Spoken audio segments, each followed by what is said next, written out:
안녕하세요 여러분, 아주 오랜만에 인사드립니다. 기다리고 기다리던 테넷을 드디어 보고 왔습니다. 개봉 일자가 계속 연기되는 등 탈이 많았지만 우여곡절 끝에 개봉을 했는데요. 우선 기대 이상이라고 말하고 싶습니다. 영화가 어렵다고 소문이 난 만큼 관람에 도움이 될 만한 몇 가지 팁들을 리뷰와 함께 알려드리도록 하겠습니다. 우선 영화가 상당히 재미있습니다. 크리스토퍼 놀란 감독의 최근 작품인 덩케르크 같은 경우 정말 놀라운 연출과 촬영, 그리고 각본부터 궁극적인 완성도로 관객을 사로잡는 영화였다면, 테넷은 거기에 인셉션처럼 재미를 더한 영화입니다. 영화 시작부터 관객을 압도하는데 듣던 대로 사운드가 장난이 아니더군요. 다른 건 몰라도 정말 음향이 좋은 관에서 보시는 걸 추천드립니다. 하다못해 효과음뿐만 아니라 인물의 대사에서까지도 사운드적으로 신경을 많이 쓴 게 정말 티가 납니다. 또한 크리스토퍼 놀란 하면 빠질 수 없던 한스 짐머의 음악 대신 블랙팬서의 음악 감독을 맡기도 했던 루드비히 고란손이 음악을 맡았는데요. 한스 짐머와는 확실히 스타일의 차이가 있음을 느낄 수 있었습니다. 한스 짐머는 오케스트라 사운드를 기반으로 웅장한 음악을 보여줬다면, 루드비히 고란손은 확실히 블랙팬서에서 보여줬던 것처럼 음악에 힙한 부분이 있습니다. 오케스트라 사운드가 물론 들어가지만 그 뒤에 깔리는 힙하고도 강렬한 비트가 영화의 중간중간을 환기시켜주는 느낌이랄까요. 자칫 처질 수 있는 부분의 무게를 좀 더 덜어주면서도 몰입을 시켜주는 느낌이었습니다. 루드비히 고란손은 2년 전 빌보드 1위를 달성했던 차일디시 감비노의 This is America를 작곡, 프로듀싱 한 적이 있는데, This is America에서 보여줬던 스타일이 확실히 이번 테넷의 음악에도 들어가 있습니다. 아마 테넷을 보고 오신 분이라면 This is America를 다시 들으셨을 때 어떤 부분이 비슷한지 알 수 있으실 것 같네요. 테넷을 보기 전에 엔트로피에 대해서는 알고 가시면 좋겠습니다. 고등 물리 과정을 배우셨고 숙지하고 계시다면 영화를 보는데 큰 무리는 없겠지만, 테넷의 인버전이라는 설정을 재밌게 온전히 이해하기 위해선 엔트로피에 대해서는 다른 영상이나 킹무위키라도 보고 가시길 권해드리고 싶습니다. 제가 영상에서 설명하기엔 좀 길어질 것 같아서 엔트로피에 대해 제가 추천해드리고 싶은 단편 만화가 있습니다. 아이작 아시모프의 최후의 질문을 단편 만화로 그려낸 작품인데요. 만화의 내용 자체도 흥미롭고 전개도 재밌어서 몇십 분 정도 투자해서 보고 가신다면 테넷을 더욱 즐겁게 보실 수 있을 겁니다. 알려진 대로 테넷은 인버전이라는 설정을 통해 시간을 역행하는 내용을 가진 영화입니다. 이 인버전이라는 개념 자체는 사실 별로 어렵지 않다고 생각합니다. 앞서 말씀드린 엔트로피에 대해서만 이해하고 계신다면요. 사실 엔트로피를 모르셔도 그냥 영화에서 대충 어떠어떠한 거다 라고 인버전에 대해 설명을 해주기 때문에 그냥 닥터 스트레인지의 타임스톤 같은 설정인가 보다 하고 받아들이시면 영화를 감상하는데 큰 지장이 없습니다. 여러 기사나 후기로도 많이들 표현하시는데 이해하지 말고 느껴 라고 하시죠. 엔트로피에 대해 알고 싶지 않으시다면 그냥 인버전을 느끼시면 될 것 같습니다. 다만 영화가 어렵다는 얘기가 나오는 이유는 인버전이 본격적으로 스케일이 커지면서라고 생각이 드는데요.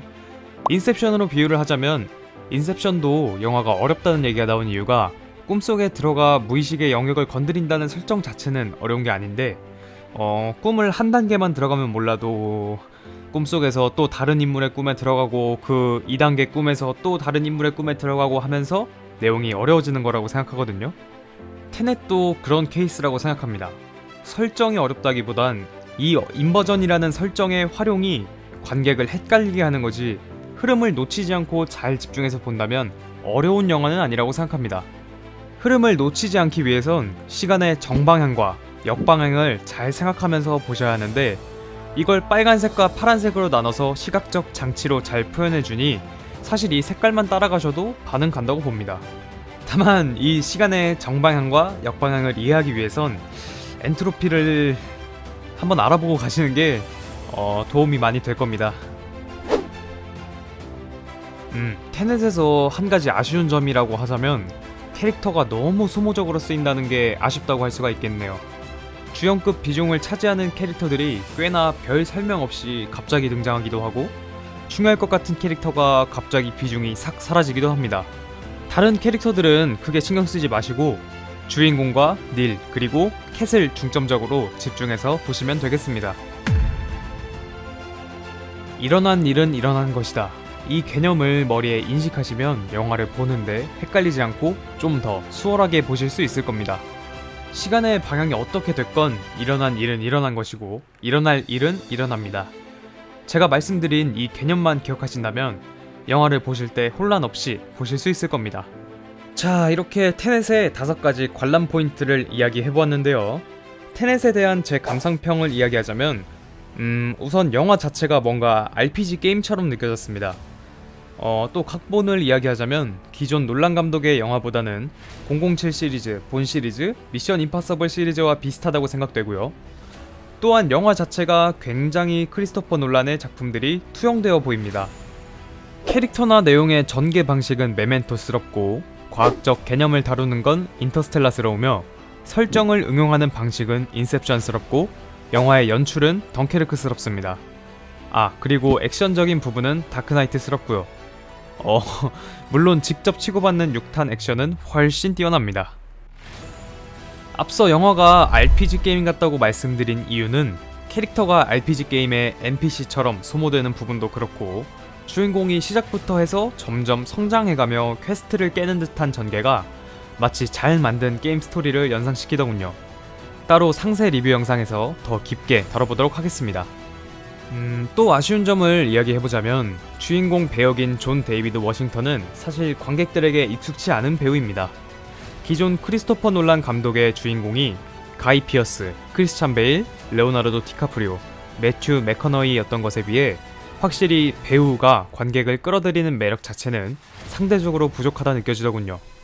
서브 주인공에 있어서도 인셉션 같은 경우 디카프리오, 조셉 고든 레빗, 톰 하디 이 조합이 너무 사기였던 것도 있고 하다못해 덩케르크 같은 경우 시점이 3개로 나뉘는 영화였지만 톰 하디나 킬리안 머피가 확실히 관객들을 홀렸고 정말 하다못해 해리 스타일스를 보려고 가는 사람도 있었을 겁니다.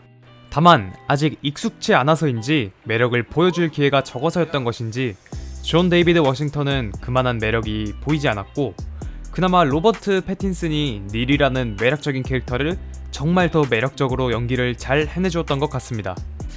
사실 영화가 끝나고도 로버트 패틴슨의 닐이 더 기억에 남는 것 같네요. 또 아까 말씀드렸듯 영화의 각본이나 전개가 놀란 감독치고는 되게 오락 영화적입니다. 뭔가 어벤져스 엔드게임이 생각나는 느낌이기도 했고요. 이런 측면에선 오히려 어려운 주제를 다루면서도 관객들에게 대중적으로 다가가기에 좋다고는 생각합니다. 결과적으로는 더욱 재미가 있었다고 생각이 드네요. 자, 이렇게 오늘은 테넷에 대해 스포 없이 간단히 제 감상평을 이야기해보았고 역시나 이 영화는 아이맥스로 보시는 걸 정말로 추천드립니다. 영화가 시작하고 오프닝 씬부터 아이맥스로 보길 잘했다는 생각이 한 번에 들더군요. 저는 아마 지인분들과 한 차례 더 일반 포맷으로 관람한 후 티켓팅이 비교적 쉬워질 쯤에 용화맥에서 마무리를 할 것 같습니다. 다음엔 자세한 리뷰 그리고 간단한 해석 영상으로 찾아뵙겠습니다. 여러분들은 테넷을 어떻게 보셨나요? 아니면 혹시 테넷에 기대되는 부분이 있으신가요? 댓글로 많은 의견 남겨주시고 구독과 좋아요 부탁드리겠습니다.